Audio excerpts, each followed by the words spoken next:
Welcome to the Bare Metal Cyber Security Plus podcast. This series helps you prepare for the CompTIA Security Plus exam with focused explanations and practical context. For a companion study guide, check out the Achieve CompTIA Security Plus 701 Exam Success by Dr. Jason Edwards. It is the most concise and complete Security Plus guide on the market, built for busy professionals who want to pass the exam fast and on their first try. You can find this book and others at cyberauthor.me. No matter how advanced your scanning tools are, or how well you prioritize vulnerabilities, or how quickly you patch them, your efforts will fall short if no one understands what is happening. That is why vulnerability reporting is one of the most important and most overlooked steps in the vulnerability management lifecycle. Good reporting bridges the gap between technical findings and organizational action. It brings clarity, urgency, and accountability to the process of securing systems. In this episode, we focus on how to clearly communicate vulnerabilities to stakeholders and how strong reporting practices lead to better outcomes. Well, let's begin with the basics of clear communication. A vulnerability report should do more than just list technical issues. It should explain what they mean, why they matter, and what actions are required.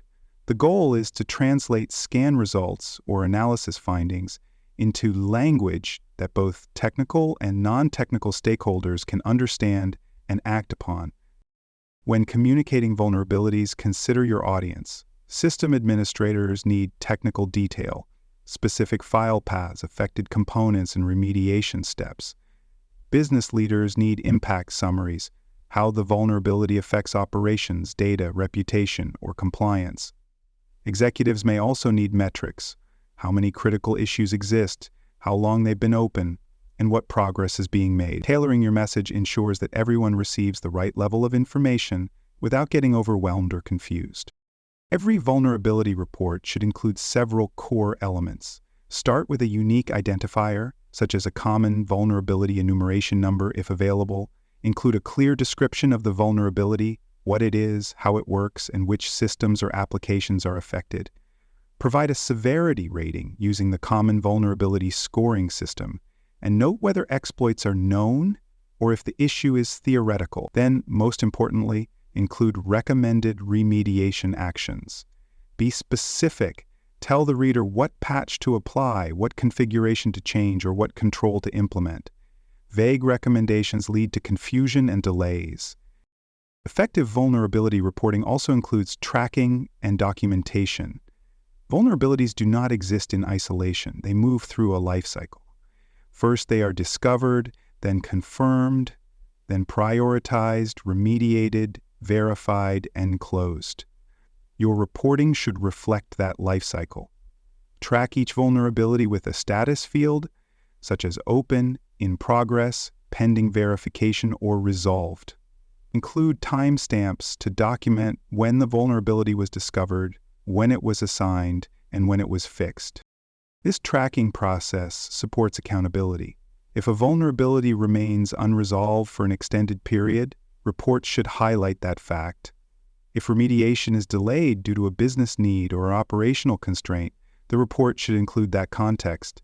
Documentation helps ensure that issues do not fall through the cracks, and that teams have the information they need to stay aligned.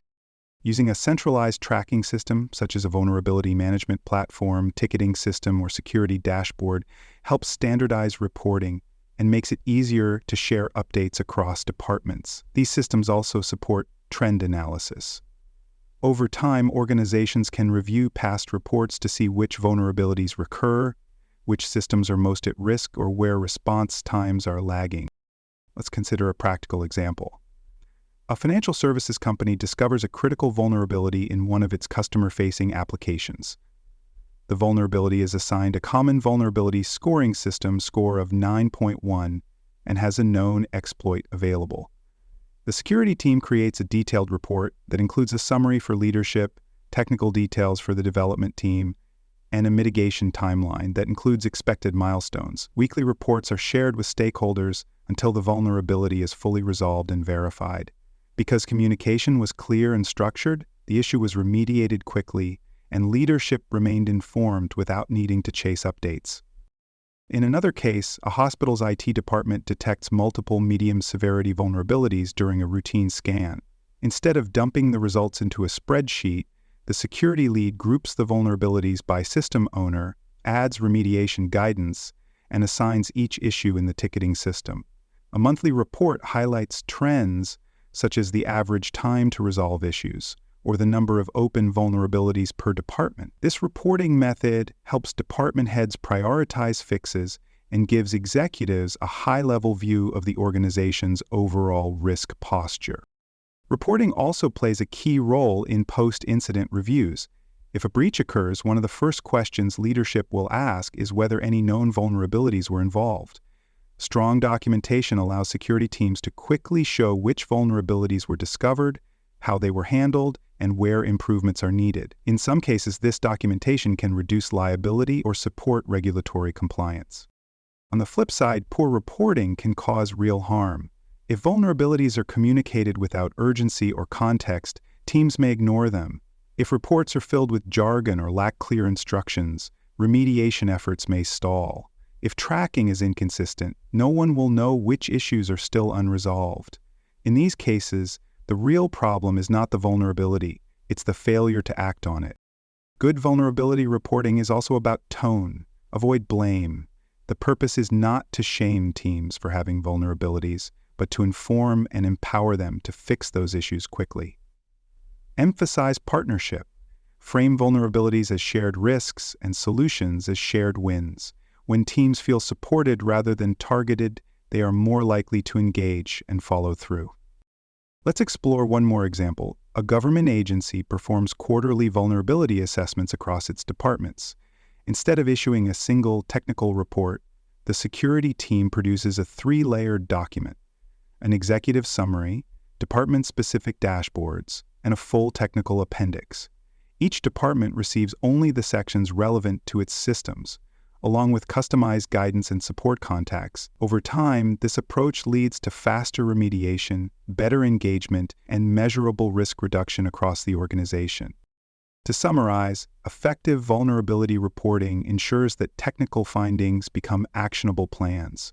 Clear communication, tailored to different audiences, helps teams understand what the issue is and how to fix it. Structured tracking supports accountability, progress monitoring, and compliance. Good reporting reduces confusion, improves coordination, and helps transform vulnerability management from a reactive task into a proactive strategy. As you prepare for the Security Plus exam, expect to see questions about what should be included in a vulnerability report, how to track remediation, and how to communicate findings to different audiences.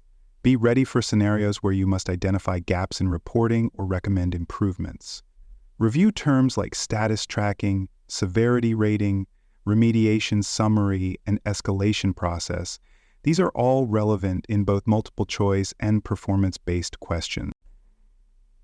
Thanks for joining us for this episode of the Bare Metal Cybersecurity Plus podcast. For more episodes, tools, and study support, visit us at baremetalcyber.com. And before you take the test, make sure to check out the practice questions in the book Achieve CompTIA Security Plus SY0-701 Exam Success by Dr. Jason Edwards. They cover every domain and are a powerful way to lock in your knowledge.